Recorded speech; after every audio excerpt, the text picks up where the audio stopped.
Permítanme, en primer lugar, que rinda un sentido y sincero homenaje en recuerdo a mi compañera Alicia Gómez Montano, cuando precisamente en esta semana se cumple un año desde su fallecimiento. Ella debería hoy aquí abrir las comparecencias. 27 centésimas nos separaban a ella y a mí de la primera a la segunda posición. Sin embargo, hay muchísimas cosas que nos unían, además del compañerismo y la amistad. Nuestro compromiso real y firme en la defensa de la radio y la televisión pública. Voy a dar paso seguidamente a dar respuesta exactamente en el tiempo que me ha concedido la presidencia.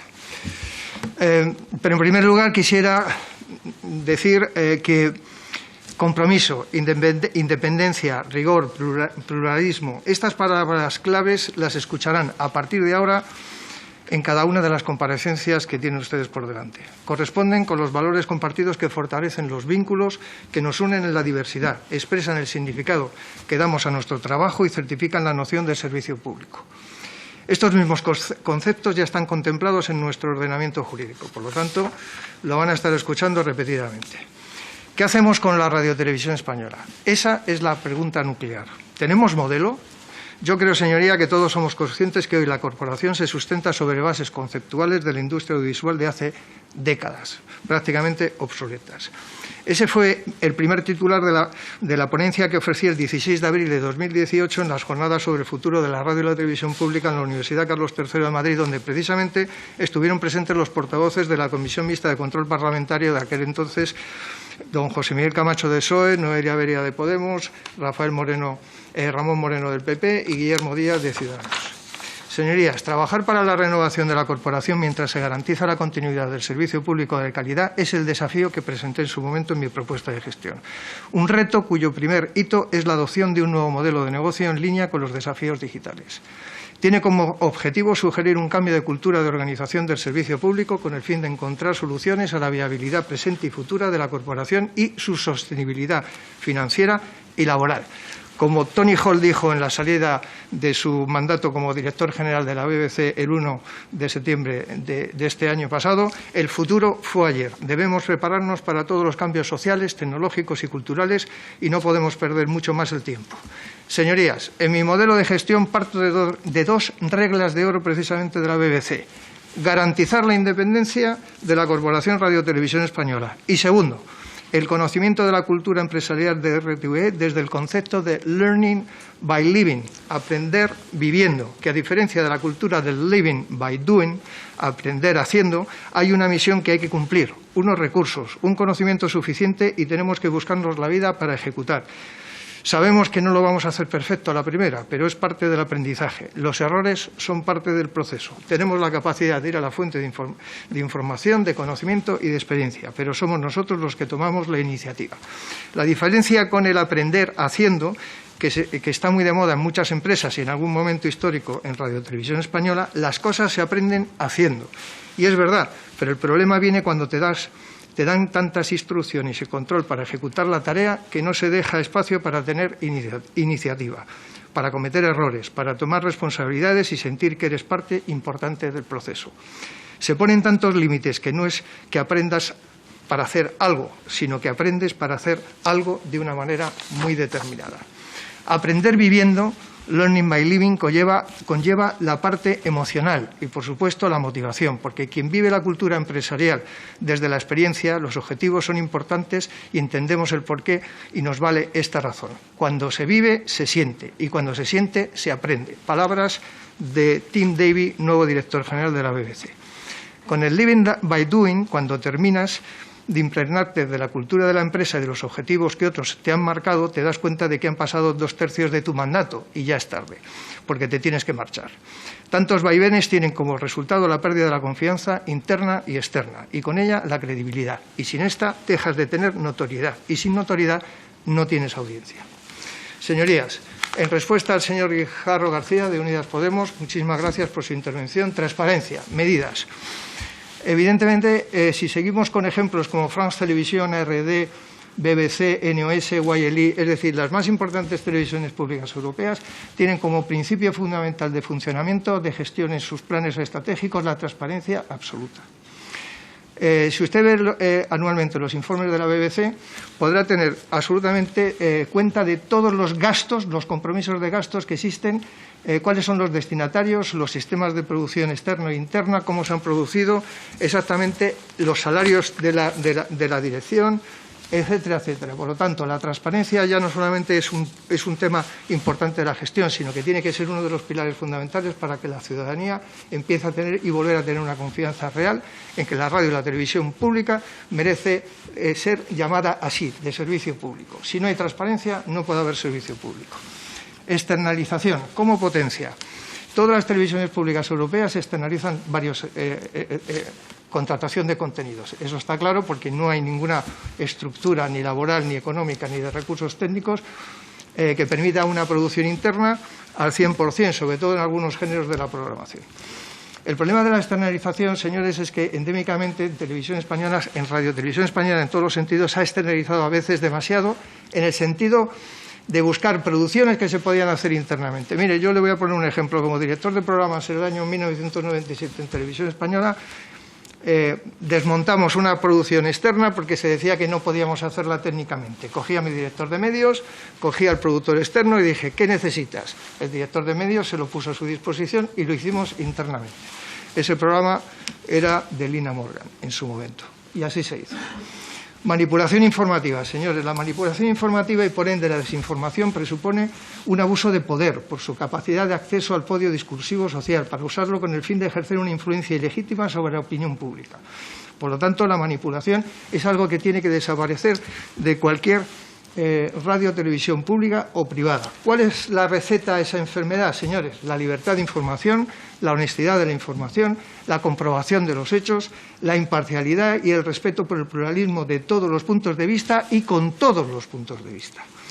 Hay que centrarse en el contenido informativo para conseguir mayor seguimiento. Si logramos la confianza de la audiencia, Radio Televisión Española volverá a ser un referente. Política laboral, la empresa, estabilidad laboral, interinos.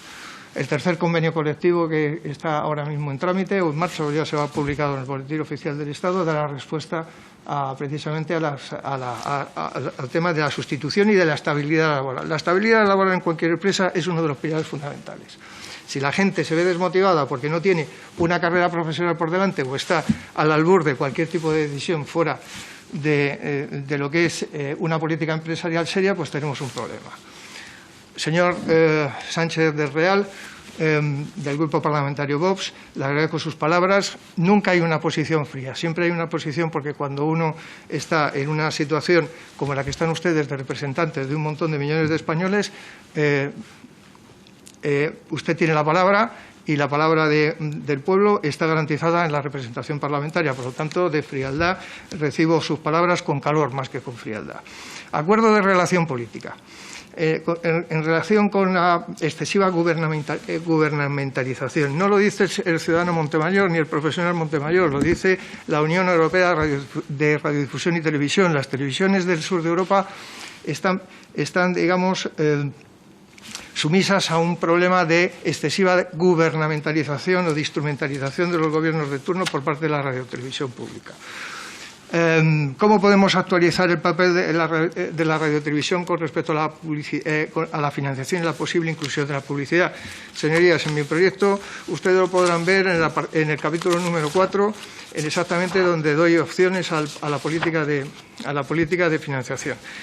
La publicidad, como saben ustedes, en el informe del 2020 tenemos un problema de un decrecimiento de 400 millones de euros, por lo tanto, un 20% de reducción de inversión publicitaria. Por lo tanto, volver a la publicidad en estos momentos lo considero erróneo. Opciones: patrocinio de amplio espectro, abrir nuevas vías de obtención de recursos económicos más allá de la publicidad tradicional, aplicando modelos financieros de la llamada long tail theory, que permite la obtención de ingresos económicos más allá de la explotación de contenidos de rápido consumo, explorar otras actividades colaterales que se originan y se desarrollan desde los contenidos televisivos que en la actualidad no se explotan. La economía circular pone un enorme potencial de ingresos, propiciando contenidos rentables que terminan generando a su vez otros negocios en cascada que acaban siendo rentabilizados a través de nuevos contenidos que inician nuevamente unidades de negocio complementarios. Por supuesto, la difusión en streaming en directo como sistema para potenciar la presencia del branded content y el branding placement en aquellos contenidos audiovisuales tematizados y de carácter especializado. Señora Montesinos, muchísimas gracias por su intervención. Normalidad institucional y digitalización son sus cuestiones. Señoría, nosotros no tendríamos que estar discutiendo si la radio o la televisión debe estar en el debate público como polémica. Al revés, yo creo que hay gente que se empeña continuamente en poner a la radio y a la televisión pública en el disparadero. La razón de ser de un servicio audiovisual de la producción interna, que es otra de las cuestiones que usted ha planteado, pues no hay otra cosa que mirarse en el espejo de nuestros hermanos mayores al norte de Europa, o por lo menos al norte de los Pirineos. Más del 65% de la producción de las televisiones públicas europeas de mayor prestigio se hace internamente, independientemente de que haya una externalización para complementar los recursos técnicos, humanos, creativos y financieros de apoyo en algún tipo de coproducción que evidentemente no puedan abordar. Por lo tanto, evidentemente estoy totalmente de acuerdo con sus postulados. Señor representante del Partido Socialista, señor Uriarte, principales problemas y retos y soluciones. Señoría, estoy agotando mi tiempo, pero quiero dar respuesta a su pregunta. Mire, los principales problemas que tenemos es crear un nuevo modelo, un plan de gestión que aborde la dirección, la planificación y la organización. Mire, mi modelo, en cualquier caso, y en referencia también a otras intervenciones, yo creo que la cultura británica, por ejemplo, en la BBC, no se entiende, por ejemplo, que las máximas responsabilidades ejecutivas de una empresa como la BBC recaigan en gente que no tenga experiencia dentro del sector audiovisual, por muy presidente de banco que uno sea. Yo me congratulo de conocer que muchas propuestas del plan de gestión que presenté en 2018 aún están vigentes. Y después de 3 años puedo afirmar que, por ejemplo, en el caso del sistema, del modelo de organización ante los retos de la transformación digital, está en la página 20 de mi proyecto, donde dice el Centro de Producción Multimedia 3.0. Esta plataforma supervisaría toda la producción de Radio Televisión Española.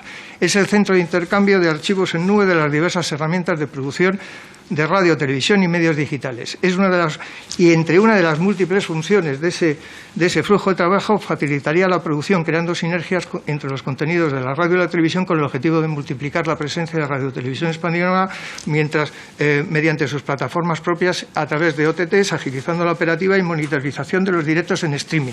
Eso exactamente está reflejado en mi proyecto.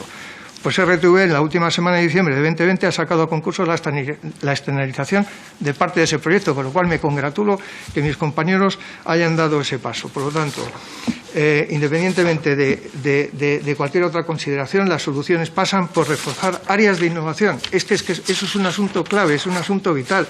Señorías, área de experiencia de usuario, Big Data, conectividad 5G, Internet de las cosas, es decir, todo eso tiene que estar ya en la radio y la televisión pública del siglo XXI, porque nuestros hermanos y nuestros amigos y colegas en la UER, sobre todo las grandes potencias de la radiodifusión europea, ya están muy por delante de nosotros en todos estos aspectos. Por lo tanto, área de experiencia con el usuario, la audiencia, Big Data, análisis de datos, hay que conocer a la audiencia, la ciudadanía tiene que estar cerca de la radiotelevisión pública, no estar nosotros ir a la búsqueda y captura del ciudadano como si estuviéramos en una carrera loca buscando única y exclusivamente datos cuantitativos. Áreas de estudios y proyectivas, eso es esencial ya en una empresa moderna. Área de finanzas y operaciones para buscar objetivos estratégicos, dirigir equipos de adquisiciones. Área de política editorial general, responsable del desarrollo de la implantación de la guía editorial en la radio y la televisión pública, asesorando a los creadores de programas y a los periodistas de la corporación en todos los servicios sobre cómo producir contenidos siguiendo las directrices editoriales claras. Y, por último, muy importante, área de estudio de nacionalidades y regiones. Es importantísimo que las nacionalidades de las regiones estén presentes en la programación de la radio y televisión pública, pero no solamente en una desconexión territorial. En mi proyecto de gestión verán ustedes en los capítulos 4, 5 y 6 propuestas relacionadas con la difusión de las lenguas oficiales a través de la programación de Radio Televisión Española, tanto en streaming como a nivel nacional, tanto en la 1 como en la 2, como en canal internacional. Es absolutamente imprescindible que los ciudadanos castellanoparlantes que viven fuera de España tengan una emisión absolutamente pluralista de lo que es la multiculturalidad y la riqueza y la diversidad que tiene nuestra nación. Y la radiotelevisión pública tiene que defender esos principios porque si no, no vamos a poder ofrecer un acceso a la educación y al conocimiento real de lo que ocurre en nuestra nación. La diversidad es parte de nuestro ADN y es la riqueza. Por lo tanto, en el apoyo a la programación y a la diversidad de todas nuestras riquezas, lo que tenemos que hacer es luchar por unir en aquello que nos puede separar. Por lo tanto, soy partidario, lógicamente, de que la riqueza como diversidad dé opción para que el entorno de la ciudadanía pueda estar muchísimo más cerca.